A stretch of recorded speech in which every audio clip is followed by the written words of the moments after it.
অনেকে সওয়াবের নিয়তে মসজিদে কোরআন শরীফ দান করে।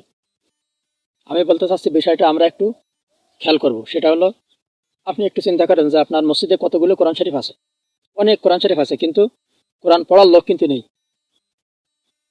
আর একটা ব্যাপার হলো, যখনই আপনি কোরআন শরীফ দিচ্ছেন, আপনার কোরআন শরীফ কিন্তু নতুন, এবং মসজিদের ভিতরে অনেক পুরাতন কোরআন শরীফ আছে।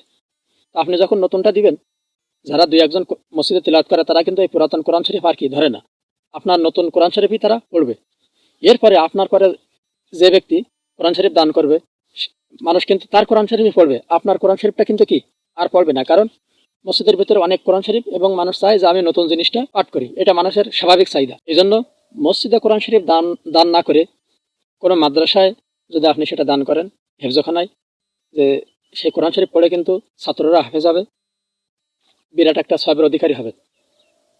এই জন্য মসজিদে কোরআন শরীফ দান করার আগে এই বিষয়গুলো অবশ্যই খেয়াল রাখবেন, যে আসলে আমি দানটা করতেছি তো ঠিক, কিন্তু আসলে আমার দানের পুরোপুরি উপকার আমি পাই কিনা, এই দান থেকে আমি পুরোপুরি উপকৃত হতে পারি কিনা, এটাও আমার কিন্তু কি খেয়াল করতে হবে।